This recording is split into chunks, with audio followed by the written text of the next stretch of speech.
Yeah, all this is being recorded now. Yeah, Coach, this is Justin. I was just making sure I gave somebody the right apartment. I'm going to take something. They're going to call and inquire about apartments.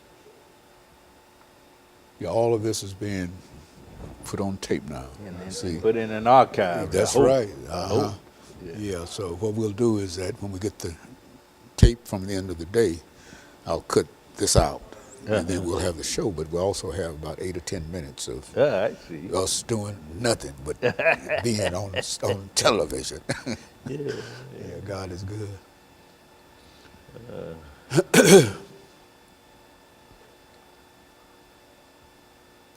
Contemporary Black Lives Matter movement. That's right. Yes, That's good. right. That's right.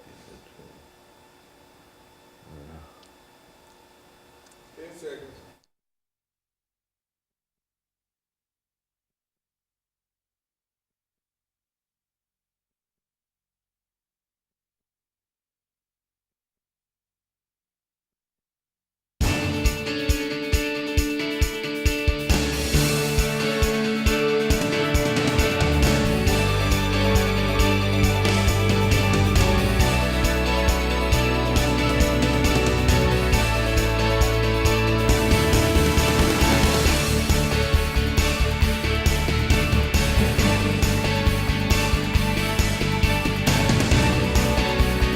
Thank you and welcome to the show this morning. The topic this morning is the contemporary Black Lives Matter movement. And we're fortunate to have with us to talk about the contemporary Black Lives Matter movement, Dr. LBaldwin. Dr. Baldwin has been with us on a number of occasions, and I'm almost certain that he needs absolutely no introduction to our audience, Dr. Thank Baldwin. you. I think Thank that, as we've said on many occasions, you've been with us almost since the very, very beginning. That's right. That's and we right. certainly can appreciate what you've already given to us. Thank but you. we're also looking forward to what you have to give today, I appreciate especially when we talk about the Black Lives Movement. And before we get into what you have called, Dr. Baldwin, the contemporary Black Lives Matter movement, let's talk about LBaldwin, to have you to give us some information about your background, your education, and some of your experiences. And then by the beginning of the second segment, then we'll have an opportunity to get into an introduction to the so-called Black Lives Matter movement. Let's do it from that perspective. Well, I'm a native of Camden, Alabama. I grew up there in Wilcox County, Alabama, which was called at that time the Alabama Black Belt. I attended schools in Wilcox County. I graduated from Camden Academy High School in 1967. And from that point, I matriculated at Talladega College in Talladega, Alabama, majored in history. 1971, I graduated with a BA degree in history. And from that point to Crozer Theological Seminary in Rochester, New York, where I received the MA and MDiv degrees. From that point, of course, to Northwestern University, where I received the PhD degree in 1980 in American Christianity. And from that point, of course, I've been involved in scholarship and teaching. I taught at Worcester College in Ohio, Colgate University in New York, and for 30 years, I taught at Vanderbilt University here in Nashville. And so, and also known, Dr. Baldwin, I must say, as one of the most important individuals dealing with the scholarship of Dr. Martin Luther King. Even though today we're not going to talk specifically about Dr. Martin Luther King, Yeah. we're going to talk about a movement that I didn't know that much about personally before we talked about it. That was inspired by that was in a real sense inspired by Dr. Martin Luther King. Exactly. Let's see if we can, Dr. Baldwin, during this first few minutes during this segment, to have you to give us some understanding of the Black Lives Matter movement. Well, the Black Lives Matter movement actually started in 2013 after the acquittal of George Zimmerman for the murder of Trayvon Martin. 3 black women, Alicia Garza, Patrice Cullors, and Oprah Tometi, decided that they would get together and start a movement that would deal with the intentional and systematic killing of young black men. And they said, well, hey, this is about black lives. So what we want to do is to go on social media and to sort of promote this idea that black men are being systematically and intentionally killed, not only by vigilantes, but also by police. So the movement started in 2013 after the acquittal of George Zimmerman. It blossomed in 2014 with the killing of Michael Brown in Ferguson, Missouri.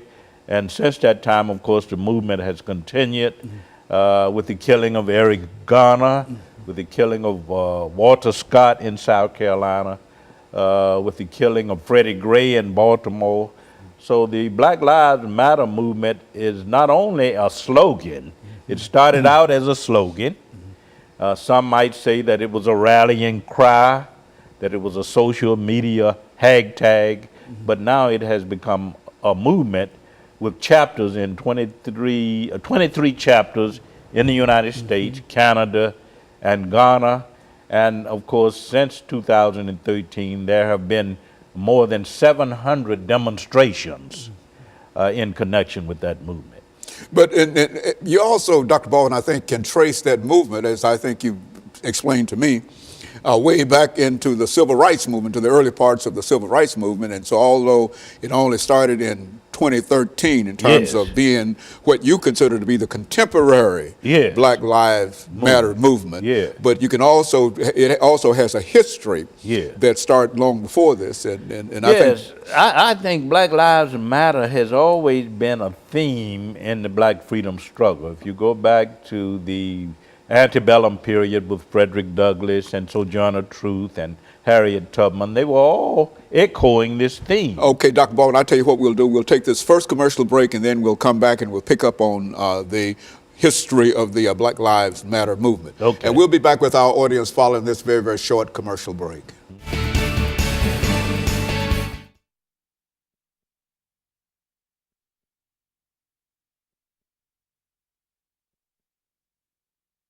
We're still dealing. And then the last, where are we going from here? Yeah, Okay. Yeah, so would you, do you want to do some history about it? Because I think you were talking about. Yeah, we want to go into the historical background of it. Well, let's give about we've got to have about 8 minutes. Better to talk about that. Yeah, and then that last 10 minutes we can get into whatever else you wish to deal with. That sounds great to me, yeah. This is fun. Yeah, it's all laid out here. And see, this is some important pieces of tape that we're getting right here. Not only does it deal with the subject here. Yeah, how do you put it in a larger context? In a context, yeah, that's right. Because I don't think a lot of people do that. Yeah, a lot of people do that. 1 minute, Dr. Haynes. Yeah, so we're getting ready for the second segment.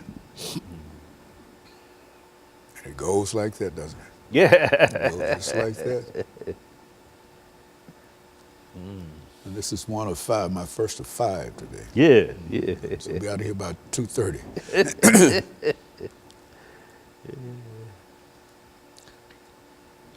Oprah does 1 a day, and I do 5. You do 5 a day. You got other 30 people. seconds, Dr. Haynes. Yeah, we got 5 more people to come in and occupy that seat. Oh, man. Doc, you a busy man.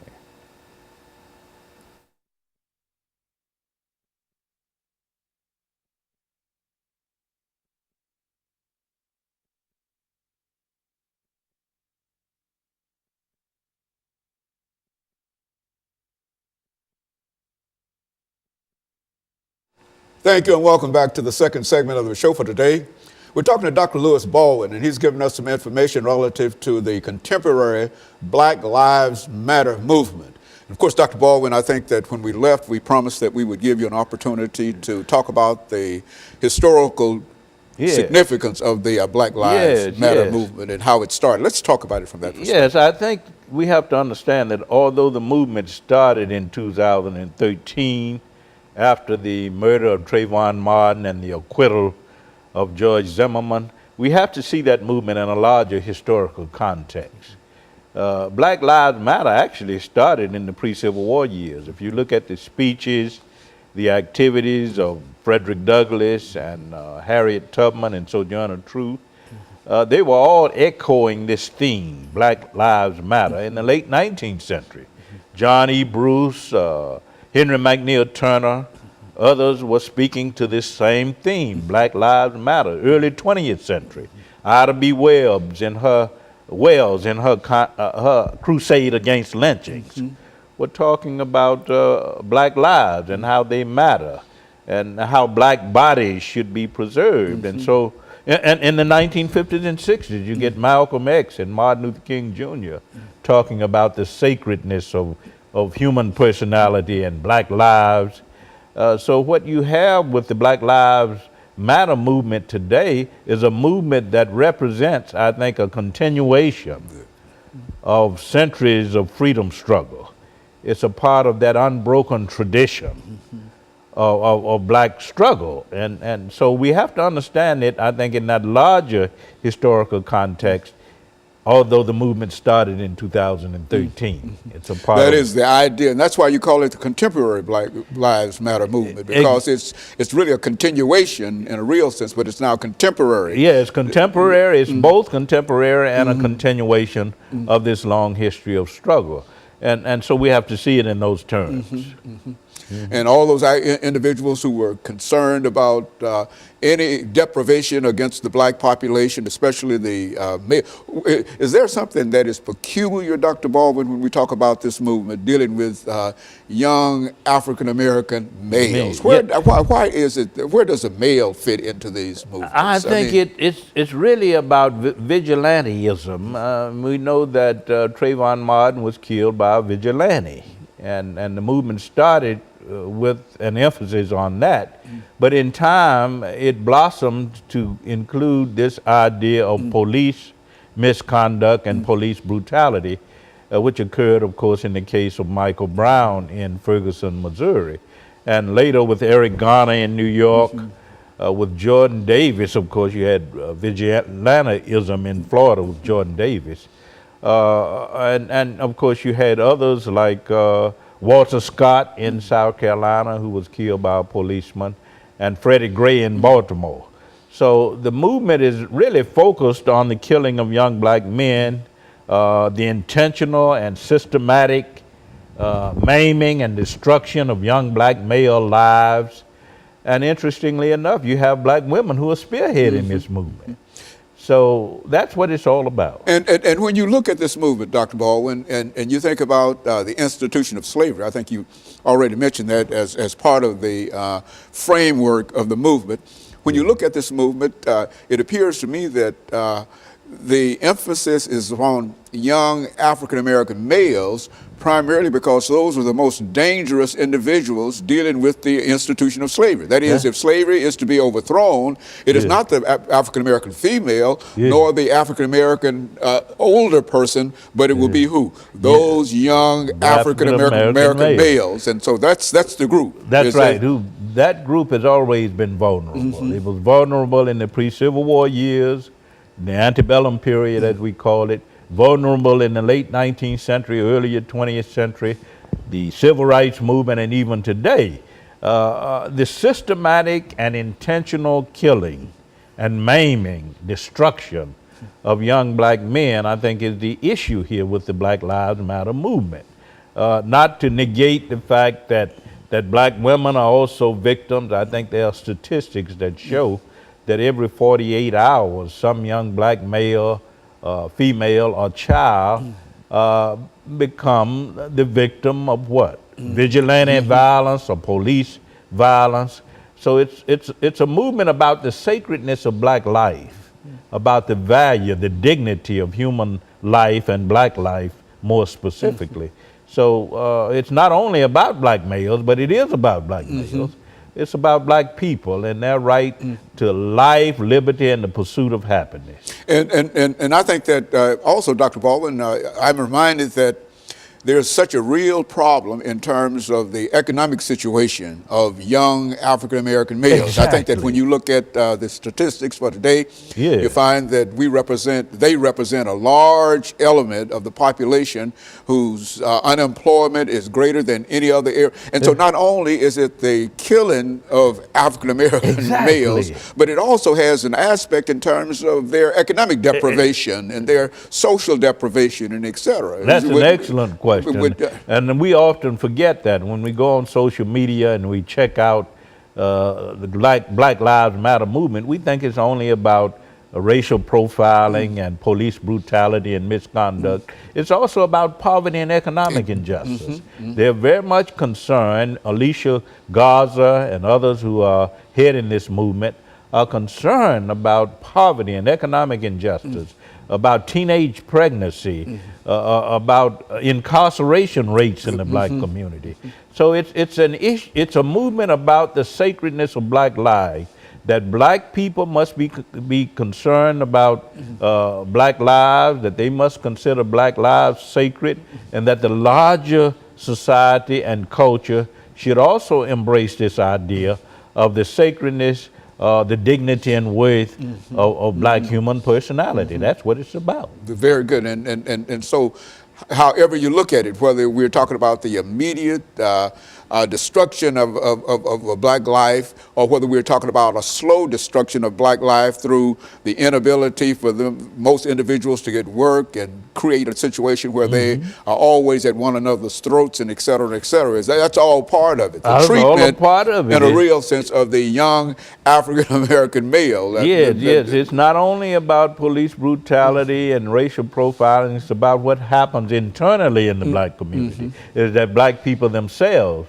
must respect the sacredness of black life, which means, hey, we have to deal with black on black crime, as well as police brutality and misconduct, as well as vigilantism, which results in the deaths of black males. We must deal with all of these issues. And of course, Dr. Baldwin, we're going to take this second commercial break, and we'll be back with our audience following this very, very short commercial break.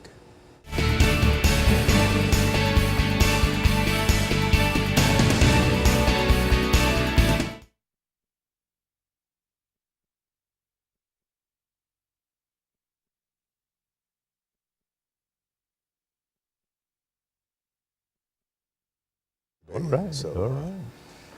Yes.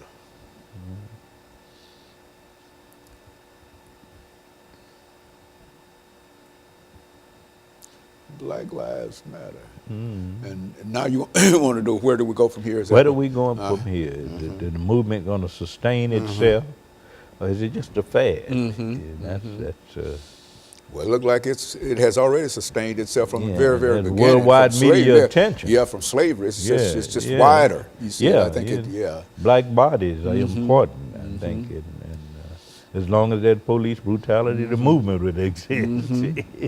Yeah, you talk about police brutality and whatever, and then you think about Willie Lynch. Yeah. You know, that's, Exactly. Yeah, I mean, I got a lot of stuff out on the internet dealing with Willie Lynch. Oh, you I got do? the whole Willie Lynch letter, man. You'd be surprised if you ever go out there and see that, man. I got the whole... I got to check that out. Yes, sir. Life and Times of Willie Lynch. Okay. Yes, about almost 18 hours of it. Isn't that Yes. I'm surprised how they kept it out there, but you know. Okay. That's from Dockery, I think. Who is that? That's Dockery, my second guess. Reuben Dockery. Okay. You might know him, I think. I think I know him, yeah. He's going to talk about some.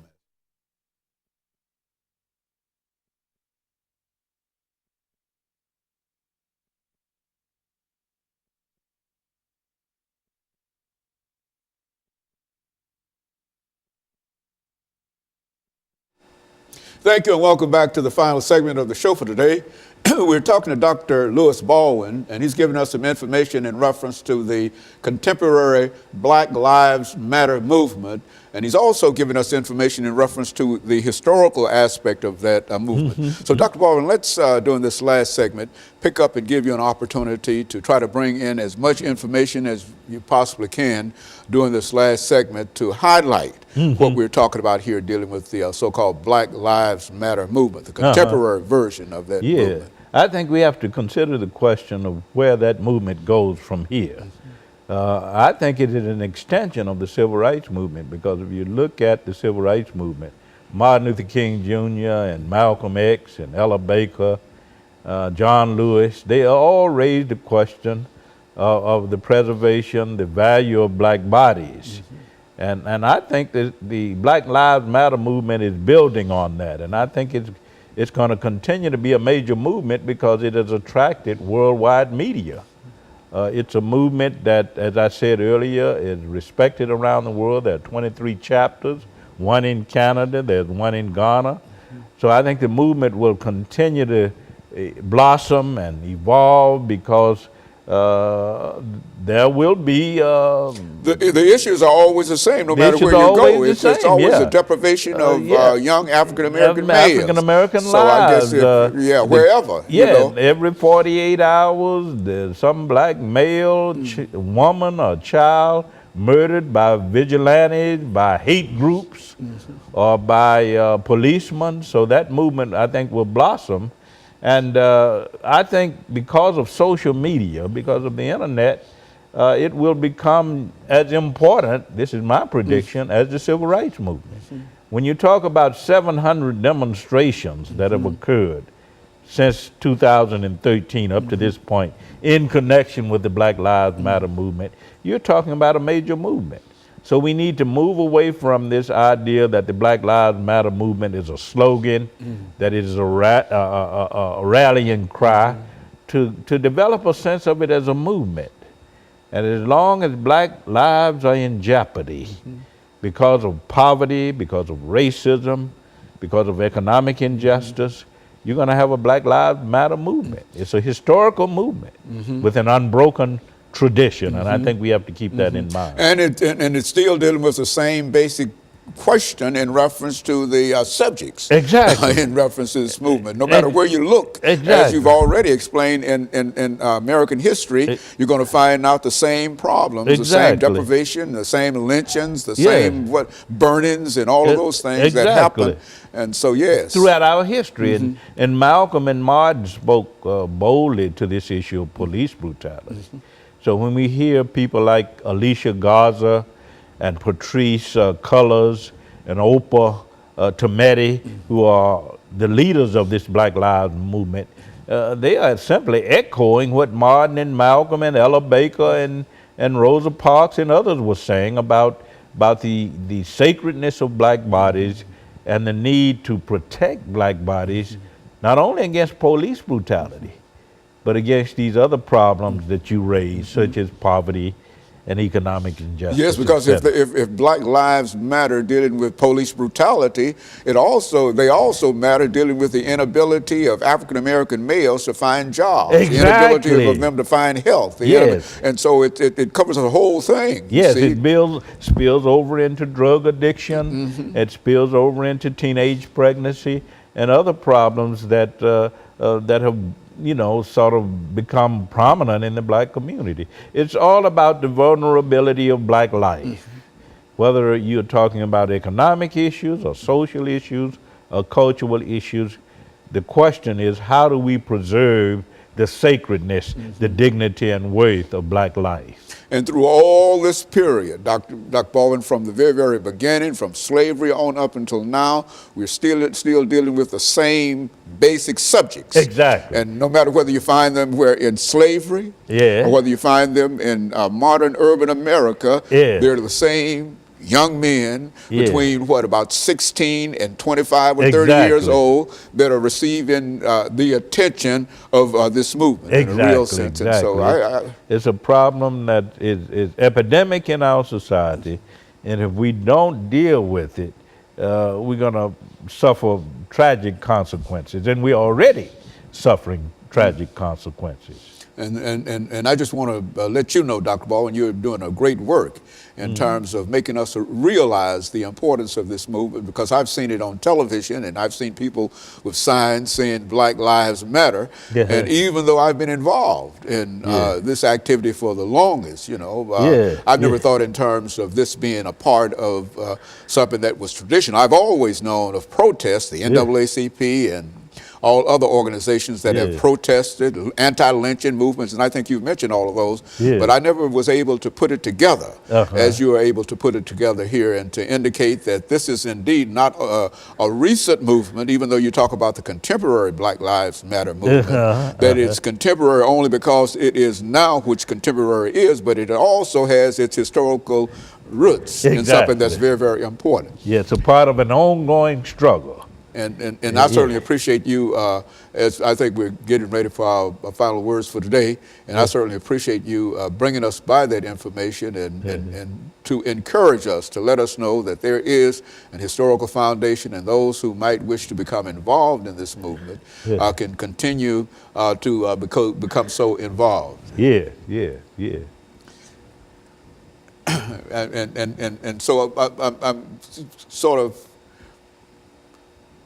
wondering about where we are now. Is this it? You had 4 minutes left. Oh, good. Good. I didn't know. I think well then I think what we have to do is if you're interested in the Black Lives Matter movement, you have to become a part of social media. And not only social media, but a part of a movement, because the killing of black men, women, and children will continue. That's not going to stop. As I said earlier, that every 28 hours, according to some statistics, some black woman, male, child killed by vigilante police or hate groups. And we know about the Klan and the neo-Nazis and the Aryan nations and paramilitary groups, all of which promote a kind of racist theology, a racist philosophy. So the Black Lives Matter movement, in my view, will continue to grow and will continue to thrive, because you have the foundation for that kind of thing. And so in a real sense, the whole movement is not only a continuation, but more people can become involved in such a movement, and it's and it's a greater recognition of what is going on in reference to the African American community within the African American community. Now, I think we have to go back to this principle of the sacredness of black life, which is not only embodied in Scripture but in our Constitution. We all have the right to life, liberty, and the pursuit of happiness. And if we really believe in the sacredness, the dignity, and worth of human life, then we will become a part of this Black Lives Matter movement.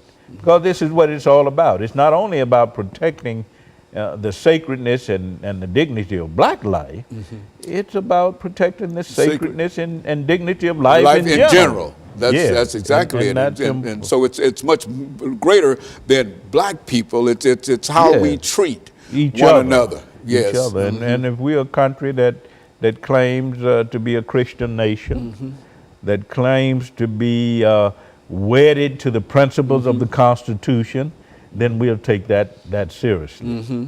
And so in a real sense, this is part of what you might call the civil rights movement, because civil rights...